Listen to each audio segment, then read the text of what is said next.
दोस्तों नमस्कार, मेरा नाम है अनूप आकाश वर्मा और आप देख रहे हैं द रिपोर्टर हिंदी।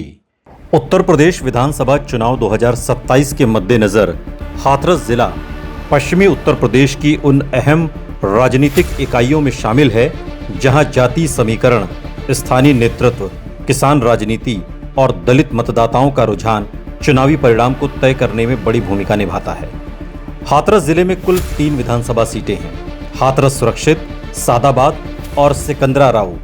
2022 के विधानसभा चुनाव में बीजेपी ने जिले में मजबूत प्रदर्शन करते हुए हाथरस सुरक्षित और सिकंदराराऊ सीट पर जीत दर्ज की थी, जबकि सादाबाद सीट पर राष्ट्रीय लोकदल, तब समाजवादी पार्टी से आरएलडी का गठबंधन था, के उम्मीदवार ने जीत हासिल की थी। अब 2027 का चुनाव 2022 से काफी अलग परिस्थितियों में होने जा रहा है। सबसे बड़ा बदलाव यह है कि राष्ट्रीय लोकदल अब बीजेपी के साथ एनडीए का हिस्सा है, जबकि समाजवादी पार्टी का गठबंधन कांग्रेस के साथ है। इस बदले हुए समीकरण का सीधा असर हाथरस की तीनों विधानसभा सीटों पर पड़ सकता है। 2024 के लोकसभा चुनाव के बाद विपक्ष का मनोबल बढ़ा है, वहीं बीजेपी संगठनात्मक रूप से अब भी मजबूत दिखाई देती है। ऐसे में हाथरस इस बार भी एक दिलचस्प चुनावी जिला बनने जा रहा है। हाथरस जिले का जाति समीकरण काफी संतुलित माना जाता है। यहाँ जाट, यादव, ठाकुर, ब्राह्मण, वैश्य, लोध, जाटव, वाल्मीकि, अन्य अनुसूचित जातियां और गैर यादव पिछड़ी जातियों का अच्छा प्रभाव है। मुस्लिम मतदाता भी कई क्षेत्रों में निर्णायक भूमिका निभाते हैं, विशेषकर सादाबाद और कुछ शहरी इलाकों में। धार्मिक दृष्टि से जिले में हिंदू मतदाता बहुसंख्यक हैं, जबकि मुस्लिम आबादी कुछ विधानसभा क्षेत्रों में चुनावी समीकरण बदलने की क्षमता रखती है। दलित मतदाता विशेष रूप से हाथरस सुरक्षित सीट पर निर्णायक माने जाते हैं। बीएसपी का कभी इस जिले में अच्छा प्रभाव था, लेकिन पिछले कुछ चुनावों में उसका आधार कमजोर हुआ है। हालांकि यदि बीएसपी दलित वोटों का एक बड़ा हिस्सा अपने साथ बनाए रखती है तो कई सीटों पर मुकाबला त्रिकोणीय हो सकता है। हाथरस सुरक्षित विधानसभा सीट की बात की जाए तो सबसे महत्वपूर्ण सीट मानी जाती है। यह अनुसूचित जाति के लिए आरक्षित है। यहाँ जाटव, वाल्मीकि और अन्य अनुसूचित जातियों के साथ साथ ब्राह्मण, वैश्य और पिछड़ी जातियों के वोट भी परिणाम तय करते हैं। 2022 में बीजेपी ने ये सीट जीती थी। बीजेपी की ताकत यहाँ उसका मजबूत संगठन, दलित कल्याण योजनाओं का प्रचार और गैर जाटव, अनुसूचित जाति और गैर यादव पिछड़े वर्ग में पकड़ है। समाजवादी पार्टी कांग्रेस के साथ मिलकर दलित, यादव, मुस्लिम और कुछ अन्य पिछड़े वर्गों को जोड़ने की कोशिश करेगी। बीएसपी भी इस सीट पर परंपरागत दलित वोटों के सहारे प्रभाव डाल सकती है। यदि दलित वोट विभाजित होते हैं तो बीजेपी को लाभ मिल सकता है, जबकि विपक्षी वोटों का बेहतर ध्रुवीकरण मुकाबले को बेहद कड़ा बना सकता है। सादाबाद विधानसभा सीट की बात की जाए तो राजनीतिक रूप से जिले की सबसे चर्चित सीटों में रही है। यहाँ जाट, यादव, मुस्लिम, ब्राह्मण और व्यापारी वर्ग का प्रभाव महत्वपूर्ण है। 2022 में ये सीट सपा आरएलडी गठबंधन के खाते में गई थी, लेकिन अब आरएलडी बीजेपी के साथ है, जिससे यहाँ का समीकरण पूरी तरह बदल गया है।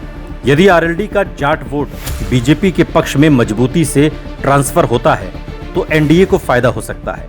वहीं समाजवादी पार्टी यादव और मुस्लिम मतदाताओं के साथ कांग्रेस के पारंपरिक वोटों को जोड़ने की रणनीति पर काम करेगी। इस सीट पर उम्मीदवार की लोकप्रियता और स्थानीय संगठन की मजबूती भी परिणाम को काफी प्रभावित करेगी। इसलिए सादाबाद 2027 में जिले की सबसे रोमांचक सीट बन सकती है। सिकंदराराऊ विधानसभा पर बीजेपी ने 2022 में जीत दर्ज की थी।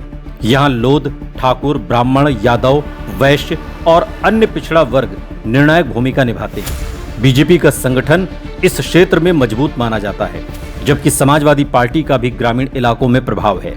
यदि विपक्ष स्थानीय असंतोष, महंगाई, बेरोजगारी और किसानों के मुद्दे को प्रभावी ढंग से उठाता है तो मुकाबला कड़ा हो सकता है।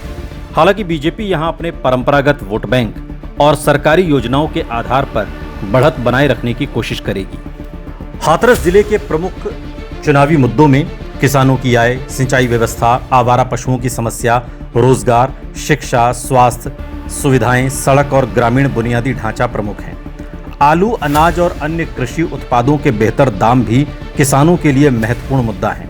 युवाओं के बीच सरकारी नौकरियों, प्रतिभागी परीक्षाओं और स्थानीय रोजगार के अवसरों को लेकर चर्चा है। कानून व्यवस्था और महिलाओं की सुरक्षा भी चुनावी विमर्श का हिस्सा रह सकती है। राजनीतिक दृष्टि से बीजेपी के पास मजबूत संगठन, सत्ता का लाभ और गैर यादव ओबीसी और सवर्ण वर्ग में अच्छा आधार है। समाजवादी पार्टी को यादव और मुस्लिम मतदाताओं के साथ कांग्रेस के वोटों का लाभ मिलने की उम्मीद है। आरएलडी के एनडीए में आने से पश्चिमी उत्तर प्रदेश की राजनीति बदली है, लेकिन अब देखना होगा कि हाथरस में उसका वोट किस सीमा तक बीजेपी को पूरी तरह ट्रांसफर होता है। बीएसपी भले पहले जैसी मजबूत स्थिति में न हो, लेकिन उसका वोट प्रतिशत कई सीटों पर जीत हार का अंतर तय कर सकता है।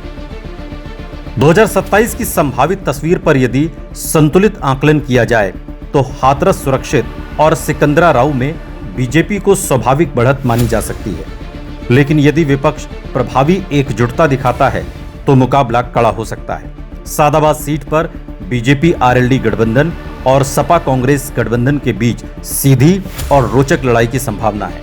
हालांकि अभी चुनाव में समय बाकी है। उम्मीदवारों का चयन, स्थानीय राजनीतिक घटनाक्रम, गठबंधन की मजबूती और चुनाव प्रचार जैसे कई कारक अंतिम नतीजे तय करेंगे। इसलिए किसी भी सीट पर किसी दल की जीत को अभी निश्चित रूप से तो नहीं कहा जा सकता। इतना अवश्य कहा जा सकता है कि हाथरस जिला 2027 के चुनाव में पश्चिमी उत्तर प्रदेश के उन जिलों में शामिल रहेगा जहां हर सीट पर मुकाबला दिलचस्प और राजनीतिक रूप से महत्वपूर्ण होने की संभावना है।